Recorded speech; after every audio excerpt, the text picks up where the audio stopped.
ሰላም ሰላም ቤተሰቦች እንዴት ናችሁ? በድጋሚ በአዲስ ቪዲዮ መጥተናል። እንኳን ወደዚህ ዩቲዩብ በደህና በሰላም መጣችሁ እያልን ለእናንተ ይመጥናሉ፣ ያስቃሉ፣ አስተያየት ያሰጣሉ ብለን ያሰብናቸውን ቪዲዮዎች ይዘን መጥተናል። እናንተ ሰብስክራይብ ያደረጋችሁ የዩቲዩብ ቻናላችን ፋሚሊ መሆንን ቀጥሉ። ወደ ቪዲዮ ሌትስ ጎ። ዛሬ ስትሰጠኝ አዲሱን ቀን ስትቀጥል የኔን ሌላ ዘመን ምን እልሃለሁ ተመስገንልኝ ለንስሐ ዕድሜ የጨመርክልኝ በማለዳ ስወጣ ከቤቴ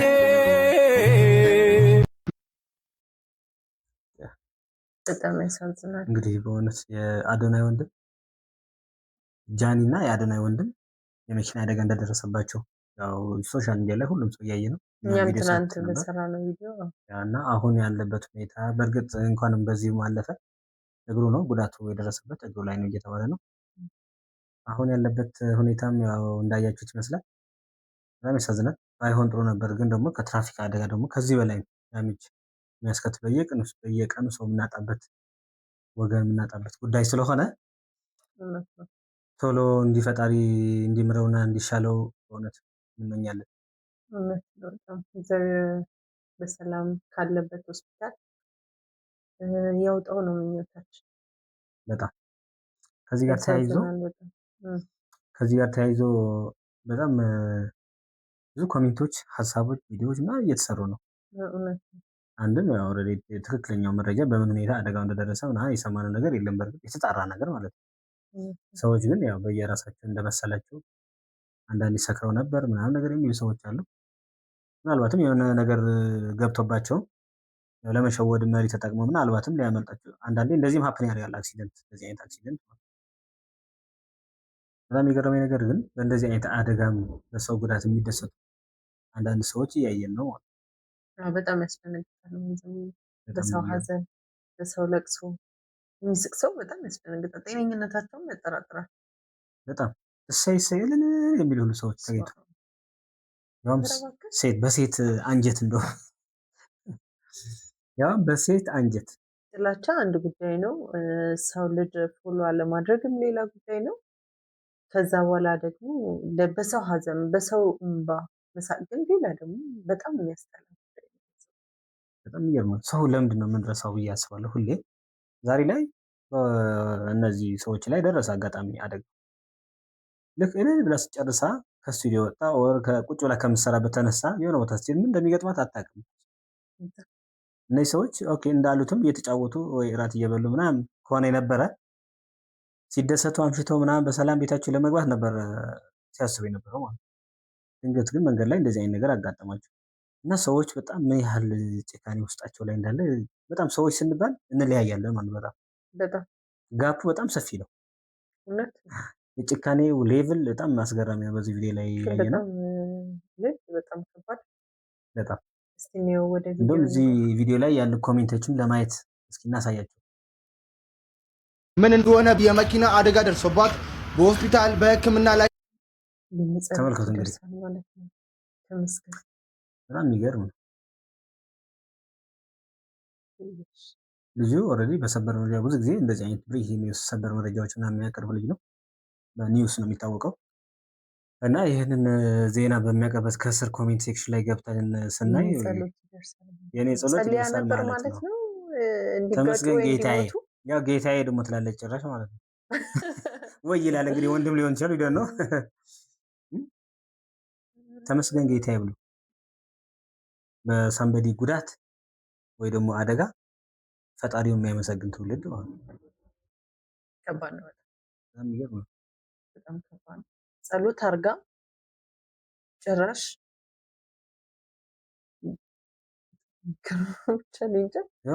የሚል ሰው ማለት እንደምትገኝ ተነግሯል። ታዲያ ከታዋቂዋ ቲክቶከር ጃኒ ገብሩ በተጨማሪ የአዶናይ ወንድም የሆነው ማቱሳላ ብርሃንም ጭምር መኪናው አደጋ እንደደረሰባቸው ነው የተነገረው። ታዲያ በአሁኑ ሰዓት ሁለቱም ይሄ ነገር እኮ የመኪና አደጋ ገጠማቸው እኮ ነው የሚለው። ግን ዜናውንም የሰሙት አልመሰለኝም በትክክል የምር በእውነት እግዚአብሔር። ምክንያቱም በዚህ ልክ ልልልልል የሚያስብል ጉዳይ አይደለም። ራሱ በጣም አርዝመዋታል ማለት እኔ እንጃ አላውቅም። ምናልባት አንዳንድ ጊዜ ግን ገጥሞ ከሆነ በዚህኛ ኢትዮጵያ በራሳችን ሀሳብ ምስጥ እንልና የሆነ ሰዓት ላይ ሰውየው ሞተ ሲል ቤተክርስቲያን ራሱ ይባላል እና ምን እንዳለ እንኳን አይሰማም። እና በእርግጠኝነት ይህን ሰውዬ አዳምጠውት ነው ልልልልል ብለው የጻፉት። ግራ ገብቶኝ ነው። ቲክቶክ ላይ ባይዘወይ አይተውት ብዙ ነው ጊዜ እንደዚህ ረጃጅም የሆነ ስብሰባዎች ምናምን ሲሆኑ ሰዎች ማዳመጥ ስለሚሰለቻቸው ፓርላማ ውስጥ ብለው እጃቸው የሚያወጡ ሰዎች አሉ። ህዝብን አገርን ወክለው ይገቡና ማለት ነው። እዛ ከገቡ በኋላ ረጅም ንግግር ማዳመጥ ሰዎች ምናያለን። ከዛ ልክ እጅ አውጡ ሲባል ድንገዝና ያወጣሉ። ምን ላይ እንደሆነ ኢሹ ራሱ ሳያውቁት ማለት ነው። የቲክቶክ ግን ጥሩ ነገር ምንድነው? የሰከንዶች ነው ቪዲዮ የሚሰለች ነገር ማለት ነው። ብሬኪንግ ኒውስ ሰምተሽ ቶሎ ነው ስክሮል የሚደረገው 10 30 20 ሰከንድ ምናምን በጣም ሲምፕል ነው። ይሄ ሰው ካች ለማድረግ አይከብደውም። እና ያ ሰምተው ሆን ብለው ውስጣቸው ያለ ጥላቻ ነው እዚህ ጋር ሪፍሌክት ያደረጉት ብዬ ነው የማስበው። ኦኬ ለማንኛውም እዚህ ጋር መልእክታችን ምንድነው? ዛሬ ላይ ሁሉም ሰው ደህና ሊሆን ይችላል። ስለ ነገ ግን ማንም ሰው እርግጠኛ መሆን አይችልም። በጣም እሱ ላይ ሁሌ ማሰብ አለብን። እነዚህ ሰዎች አደጋ ነው የገጠማቸው ሰው፣ እኛም ደግሞ ነገ ጠዋት ምን እንደሚገጥመን ቪዲዮ ነው። ፈጣሪ ይጠብቀን ሁላችንም። በጣም ያሳዝናል። ግን ፋይናሊ ለእነዚህ ሰዎች ልቦና ይስጣቸው። ለደረሰባቸው ሰዎች ደግሞ መድኃኒዓለም አሜን አገግመው ሲስቁ ሲጫወቱ እንደነበረ ማየት በፊት አቋማቸው ተመልሰው ስራቸውን መደበኛ ስራቸውን እንዲቀጥሉ ተስፋ እናደርጋለን። ወደ ቀጣይ ቪዲዮ እንላለን። አድርሱላት ለዚያሽ ጠማማ ኤክሴ ቂጧና ይቸገብቻ ፈርጥ ብላና መኪና ያለው ስቴት ላይ ለሄደችው መቼም ያልፍልህ መኪና መቼም አትገዛ ሁሌ በእግር እንደኳተነህ ነው ብለሽ ነበር። ያው በእግሬ እየኳተንኩ ነው። ትክክል ነሽ፣ እውነት ነው። አንቺ ግን ይብላኝልሽ ጓደኛዬ መኪና ገዝቶ እሱ ቢወስድሽም የመኪና አደጋ አድርሶ ሁለት እግርሽን ስላሳጣሽ ቤት ነሽ። ቆይ መጀመሪያውን እኮ እሱ ቂጧን አይቶ ነው የገባው። እሷ ታዲያ መኪና አይቷ መሄዷን ለምን አስደነገጠው? ደግሞ ደስ የሚለው እኮ በመኪና አደጋ ቂጧ አልተጎዳም አለ። ለዛ ነው ያረሳት። እንግዲህ አማላዩ ፓርት አለ። መጀመሪያም ውስጥ ያስገባው የሳቦ አትራክት ያደረገው ነገር ስላልተጎዳ ስለዚህ አሁንም ኢሹ ናለች ለሱ። አዎ በጣም እንደዚህም አደጋ ደርሶባት ነው። ያው ቀልድም ቢሆን ነቀም ነገር እግሯ ላይ ነው አደጋው ድረስ ስቲል አሁንም መጀመሪያ ያየው ነገር አለ። ነገ ጧት ሀሳብ እንዳትቀይር ብራዘር ብዬ ነው ላሳውቅ ብዬ ነው። ተረጋጋ፣ ግድ የለህም ጨርስ አትናገር። ሰላም የኔ እናት እንዴት አልሽ? ማህተብ አንቺ ጋር 6 ቁጥር ብሎኝ ነበር። 4 ቁጥር እዚህ አይደለም። 4 ቁጥር እሺ ወንድም ውይ ይቅርታ ቀሰቀስኩ። እንትን ማህተብ አንተ ጋር ነው ብሎኝ ነበር። 11 ቁጥር እሺ አለቃ ምንድን ነው አትጩስ። ማህተብ ለማስደረግ አንተ ጋር ነው። 1 ቁጥር ሂድ፣ እኔ ጋር አይደለም።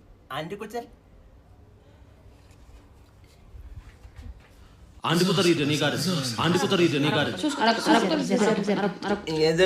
እየዞሩ ነው። መስኮቱ እየዞረ ነው። ፍቅር መስኮቱ ዞረ። 7 ቁጥር 11 ቁጥር 3 ቁጥር 4 ቁጥር እዚህ ነው። ኧረ ፍቅር ተረጋጋ። ወደ ራስ ተመለስ። ምንድን ነው እንደዚህ ነው? ማህተብ ነው እየዞረ ፍቅር ተረጋጋ። ለአንድ ማህተብ ይኸውልህ ነገ በጠዋት ሎሽንን በሆኑ ዛሬ በሎሽን እንትን እንደ ሁሉ ነገር ላይ በቃለች።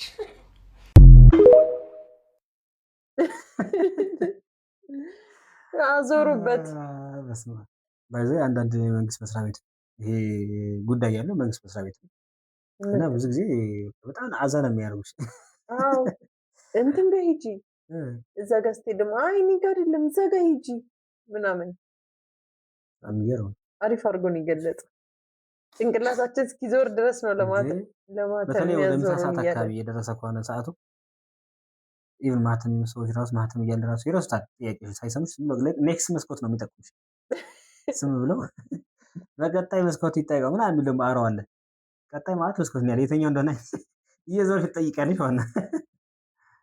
ከዛ ለምሳ ይወጣሉ። አንተ ከዛ ጨርሰህ ስትመለስ ፈልገሽ ያ እስክትፈልጊ ሰዓቱ ደረሰ ነው የሚልሽ ስትመለሽ ትክክለኛ ቦታ ላይ እና ገላጭ ነው በጣም ገላጭ ነው በሚል ይዘነዋል ማለት ነው። እንቀጥል። ወደ ጉድ ያስባለው ዜና እንለፍ። ደስ ይለኛል። በጣም የሚገርም ጉድ ነው። አሁን ደግሞ ምን ነግራችሁ እንስማው እስከ ዜናው። ጉድ በሉ። በማህበራዊ ሚዲያ ጻድቃን ሆና የምትታየው በረከት ገበሬዋም በነዳጅ ማጭበርበር ወንጀል ተጠርጥራ ተከሰሰችም። ከባድ ወንጀል ነው።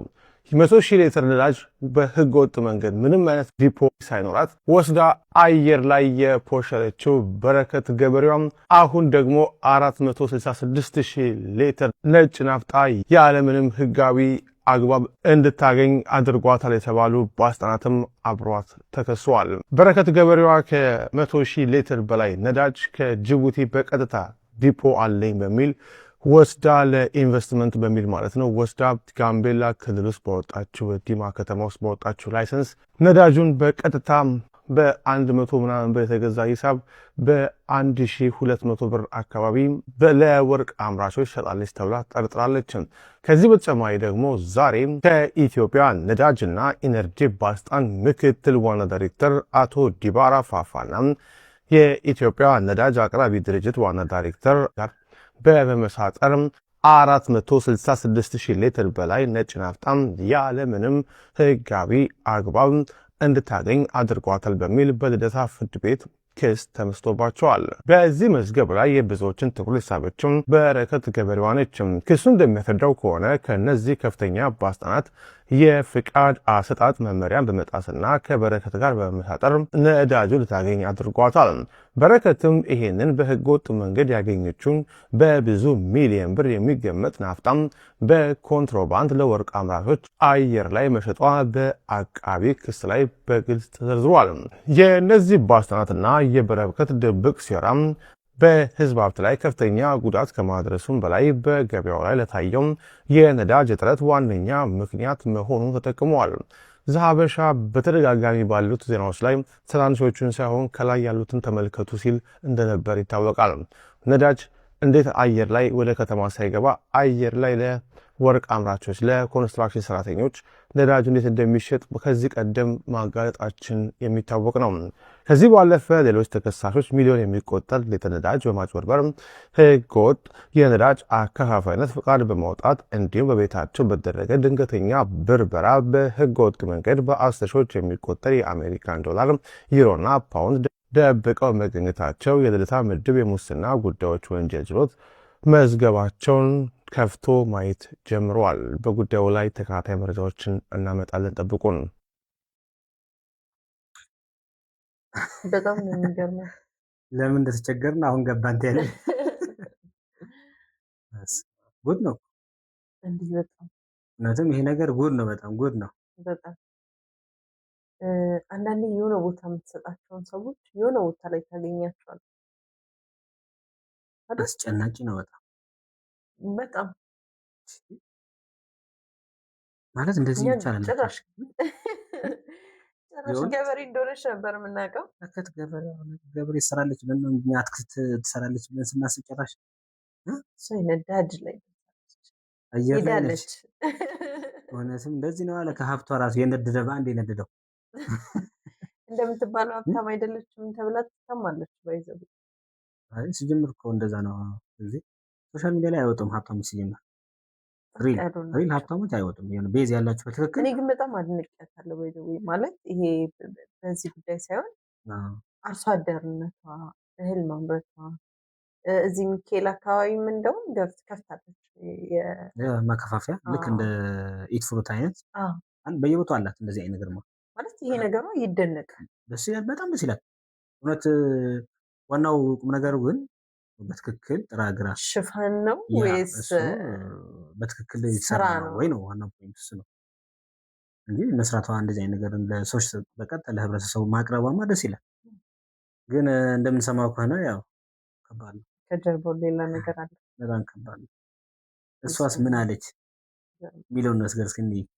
በረከት ገበሬዋ አውንታ በርሲሳን ጠላቶቼ በዶላር ከፍለሁት ነው እንጂ እኔ ምንም የሰራሁት ወንጀል የለም ብላ ነበር። አንድ ወፈፌ ጋዜጠኛ ዝርዝሩ ይዤ እመጣለሁ ብሎ በፌስቡክ ፖስቶ ነበርና ሳይመለስ በዛው ቀረ። ጠላቶች የምትላቸው እነ አብይ ይልማ ናቸው እንግዲህ ለእኔ ዶላር የከፈሉኝ። እሺ እነሱ ዶላር ከፈሉ። ትላንት የወጣውስ ምን እንበለው 466,000 ሊትር ነዳጅ ፍቃድ ሳይኖርሽ ለወርቅ አውጪዎች ሸጠሻል ተብለሻል። እና ይህ ስትባል ምን ብትል ጥሩ ነው? ለዚች ሀገር ያበረከትኩት አስተዋጽኦ ለታዬ ይህ አልነበረም። 466,000 ሊትር ነዳጅ ይህንን በ1200 በ1500 ሂሳብ በሊትር ነው የሚሸጠው።